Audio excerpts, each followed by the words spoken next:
Hey there. Okay, in this video, I'm going to talk about two New Kingdom temples. Okay, the Temple of Amun at Karnak, and then also Hatshepsut's funerary temple. Okay, so we will have already talked about the New Kingdom in class by now, I believe. But I just want to emphasize here we're in circa the year 1500 BCE. So we are 1,000 years after those Giza pyramids went up. Okay, it is sometimes unfathomable how much time passes in Egyptian culture. We can tend to kind of compress it all in our head and think, oh yeah, Tutankhamun must have been around when the old kingdoms went up, and he probably knew Hatshepsut and Ramses and whatnot. But we are talking about an insanely long period of time. Okay, the main idea uh, with this lecture in the temples is that during the New Kingdom, which is a period of great expansion of Egypt, Egypt basically starts empire building, spreading throughout Africa, parts of the Near East. Uh, we get an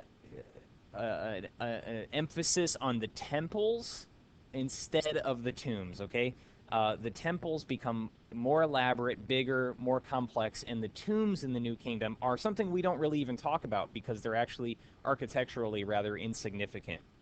You can think about this um, in the way that the cult of the pharaoh, the idea that the pharaoh is a god, sort of reaches its zenith or its maturity in the new kingdom. Okay, so the worship of the pharaoh becomes even more important than it perhaps was in the old kingdom or pre-dynastic Egypt. Okay, so our first work here is this pile of rubble, this huge pile of rubble called the Temple of Amun at Karnak.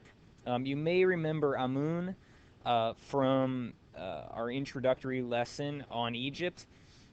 He is a god who typically has two large plumes on top of his head. He's a little bit of a lesser known god, at least from a pop cultural standpoint.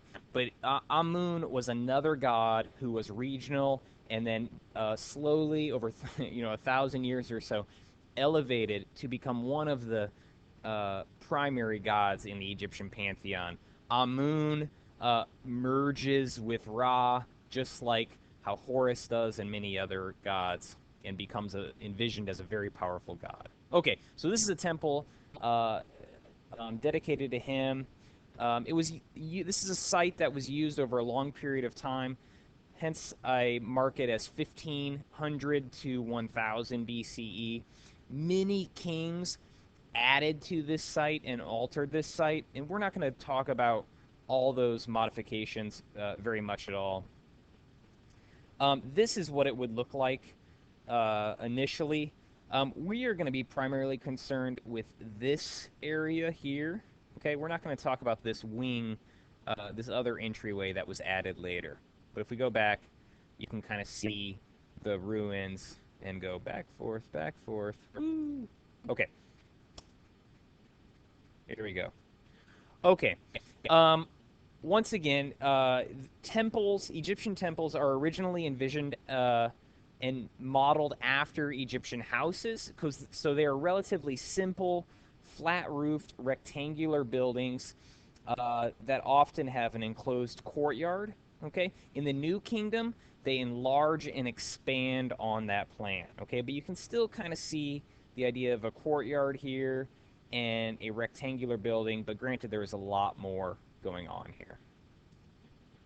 Um, Karnak is huge.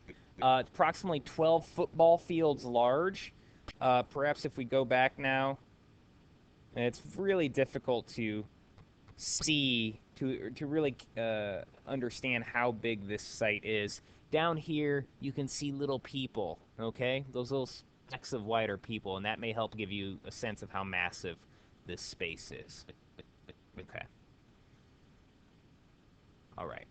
So the reason we are interested in the Temple of Amun at Karnak, it really is in a lot of ways a precursor to some of our Christian architecture, our Islamic architecture, and probably many other sacred spaces. It's a precursor in the following ways. One, we have this idea of the house of God, the place where the God lives, of that building being modeled after our real, the houses where people live, okay? So modeling sacred architecture after domestic architecture or other existing architectural plans is an idea we will see in early Christianity, early Islam, and probably some other religions, okay? We also have the idea here of a privileged group of people, in this case the priests, having exclusive access to the god. Um, uh, Also, the pharaoh would have access to the god, and that's true in early Christianity too. Typically, the king and the priesthood would have access to the altar and whatnot. So we have the idea of a privileged elite having access to the god, not only spiritual access, but also access, exclusive access embodied in the architectural design itself. We'll talk about it in detail here, but essentially, you have a progression of spaces here, and as you go deeper and deeper into the complex, less and less people are permitted to proceed. Okay? And then finally, the idea that sacred architecture should be awe-inspiring, that it should overcome the audience. Okay? Basically, it is a statement about the awesomeness of that god or king and so forth. Often, architecture we'll look at in this class will be intended to overwhelm uh, the visitors as a statement of power of whoever that building is dedicated to or who inhabits that building and whatnot. Okay, so here we are at the entryway to the Temple of Amun at Karnak. And here you can see some people to get a sense of the scale here. Essentially, whoops, there we go. Okay, so what was in previous temples just a simple entryway now becomes a grand procession of large sphinxes, and before you can even enter the temple itself, you have to pass through these massive pylons. Okay, we know that word pylon probably through highway construction. Those temporary orange walls they set up that are made out of plastic. Those are pylons. Essentially, all it means is a large barrier. Often they have sloping sides, but these are imposing walls. Okay. Once we proceed through this pylon gate, then we get to this open courtyard. Okay. We call this a peristyle hall courtyard. Okay. All this means is an art historical vocabulary word for a columned courtyard. Okay.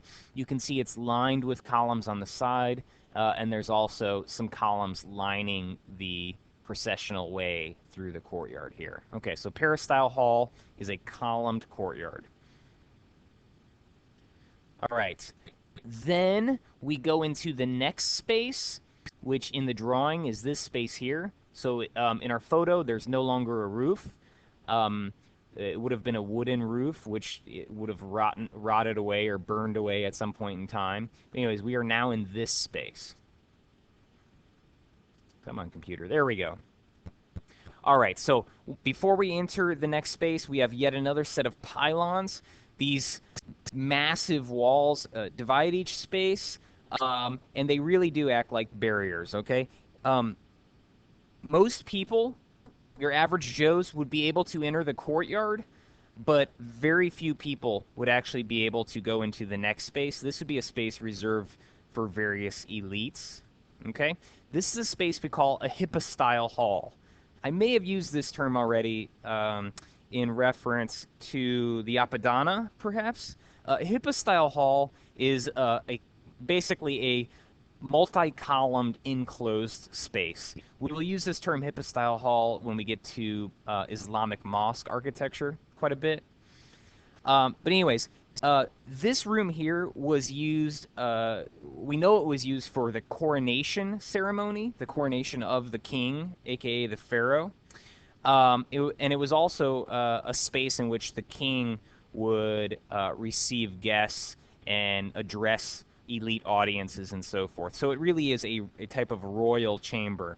And if you look here, you can once again see some people and get a sense of the height of this space and the sheer girth of these columns. The columns are 12 feet in diameter, 69 feet tall. This is just a massive, imposing space. I like this photo a bit better, and now you can see some nice hieroglyphs that were covering the columns, and once again get a nice sense of the scale. Okay. And back to another photo of the Hippostyle Hall. I just want to draw your attention quickly to the capitals, which is the tops of the columns. We'll use that word capital in reference to Greek architecture soon. We have some uniquely Egyptian styles here. We have these ones that we call lotus buds, and then these ones back here, which are papyrus capitals. Okay? In those two Egyptian styles, we have symbolic references to Lower and Upper Egypt. Okay? Remember, the papyrus is a symbol of Lower Egypt. You might remember that from the stele of, or I'm sorry, the Palette of Narmer. The lotus bud is a symbol of Upper Egypt. So even now, thousands of years later, we have the reference to the king residing over these two parts of Egypt. Okay? I really love talking about this because we have papyrus capitals on campus here. In class, I would probably make you tell me about them, but I'll just show you in this video lecture. Our little lampposts have papyrus buds on the top. So this is a nice instance of where something that once was deeply meaningful to a culture thousands of years ago has now become just a style of lamppost that you might buy for your private high school in Kansas City, Missouri. I'm sure whoever made this purchase had no idea that that was a Egyptoid visual reference. They probably just thought, oh, that looks nice, or that looks classy, okay? We'll talk more about this idea of residual visual influences from the ancient world that are still with us today. It'll be something we talk about in reference to classical architecture in Greece. There's also a site on the plaza that has some very Egyptoid references, and it is the Cheesecake Factory. I have no idea why the Cheesecake Factory is decorated in an Egyptoid fashion. It's very bizarre. These weird face capitals up here are another Egyptian style. It's a little bit later. This would be more of a Hellenistic Egyptian capital. We probably won't talk about that much. But anyways, there you go. I doubt the Cheesecake Factory even understands why they have Egyptian decorations, but they do. All right. So here is our Hippostyle Hall in a recreation. Once again, with this model, you get a sense of the scale, the darkness of the space when it would have been roofed. You can imagine how mysterious this space would be with this dramatic lighting. Presumably, there would have been some torches in there, but it would not have been this bright daylight lit space. It would have been a dark space where the king would be crowned or receive elite guests, and all of that would add to the sort of mystery and power of the pharaoh. Okay, we do have some windows, some small windows up top. You can see little bits of light creeping in here. Windows that are up high in a building for letting in light are what we call clerestory windows. The Temple of Amun at Karnak is one of our earliest examples of that innovation. We're going to see that, and we're going to use that term clerestory window quite a bit when we get to Gothic cathedrals in the 12th and 13th century in Europe. Okay. All right. So let's see. I want to just emphasize our multiple spaces here. We have our Peristyle Hall courtyard. Then we have our hypostyle hall. And then finally, there is the small chamber that held the cult statue of Amun. Okay? The rest of this stuff back here was added on later, and we're going to sort of ignore it.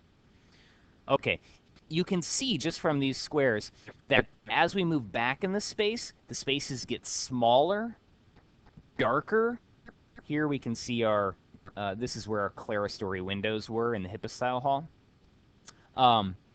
And so essentially, the spaces get smaller and darker, and less people are allowed in with each each consecutive space. Okay, so this is what I mean by how the architectural design itself embodies the progressing exclusivity of the space.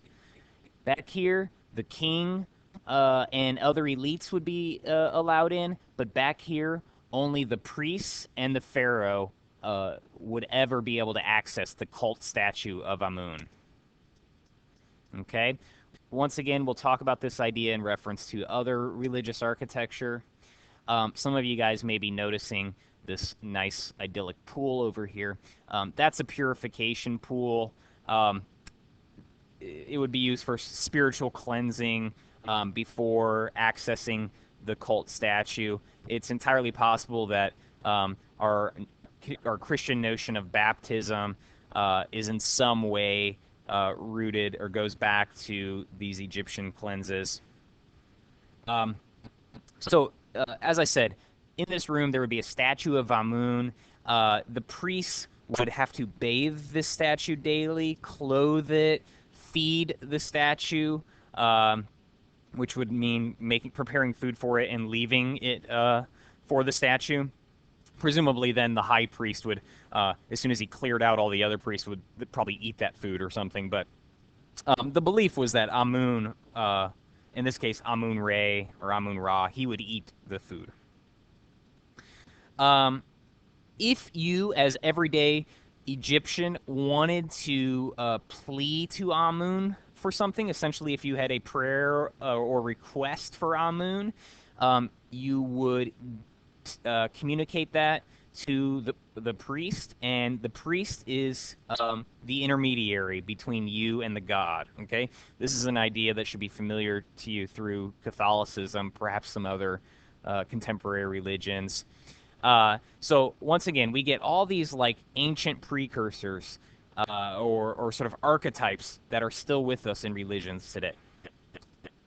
And then here's just an overview plan. Once again, here is our peristyle hall courtyard, then the hypostyle hall. Here you can see all these dots are columns, and then finally the room that would house the cult statue of Amun.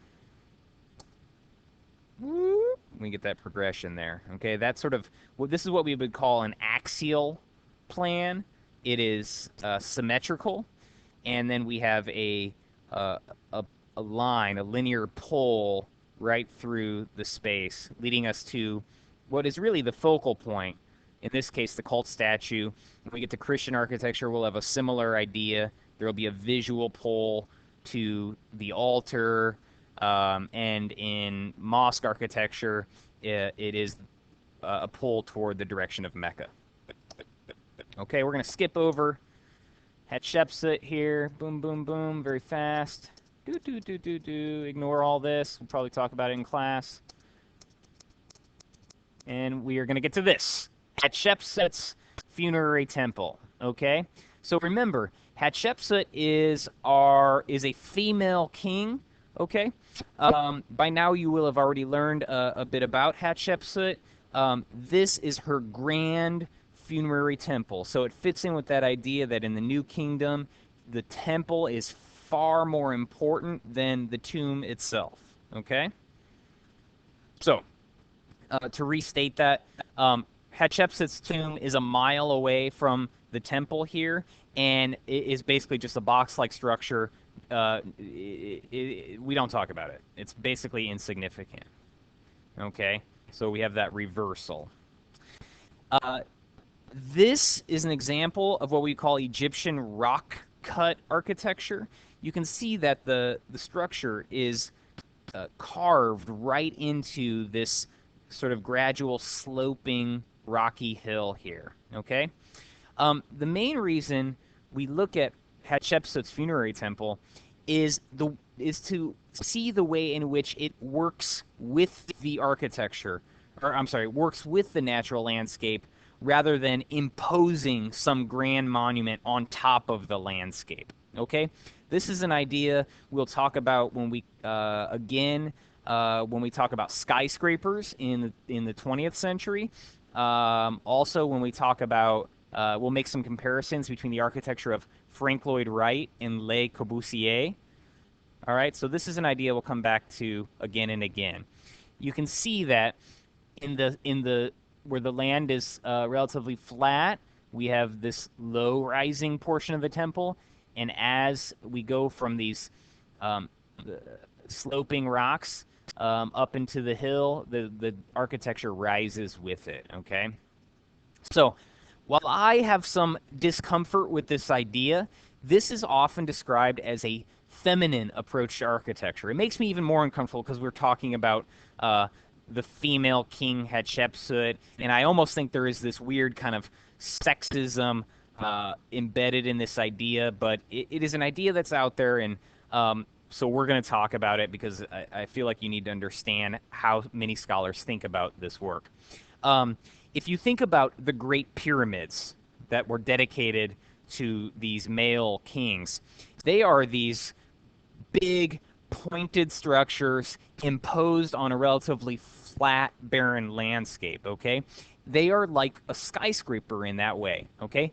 I don't think it's a stretch to think about these types of structures in which land is sometimes cleared and flattened, and then a big, monument is just boom planted right on that landscape. It's not a stretch to think of them as a sort of phallic kind of symbol. Okay, it is a very masculine, a stereotypical masculine gesture to impose their vision on top of the landscape. Okay, architecture that that maybe works with the landscape, such as Hatshepsut's funerary temple, perhaps Frank Lloyd Wright's Falling Water. These are perhaps more feminine. It's less about imposing a personal vision and working with nature in a way. Okay, that may be a stretch, but it is one way to think about this temple. Okay, in this recreation here, we can kind of see how exquisite this space would have once been. Remember that Hatshepsut is somebody who expanded the Egyptian empire through trade, not by force, like some of the other New Kingdom pharaohs. So we have these imported myrrh trees, which would have come from Somalia, which had now become part of the Egyptian empire. Hatshepsut brought in these trees to line the way leading to her temple. Here we also have a pathway of sphinxes that led to Karnak, which we just talked about. Okay, so it's a very huge and complex space, very exquisite. Here's just another view of it. You can see some people here, start to get a sense of the scale of the space, and really kind of see how, as the landscape climbs, so does the architecture. Granted, they clearly altered the landscape to impose this architectural vision on it. So I don't think we can fully say that this is a quote-unquote feminine approach, a holistic or natural approach. It is also a significant altering of the natural world. Okay, and that's where we will end. I apologize, this video is a little longer, but we just need to make sure we don't fall too behind in class. Thank you.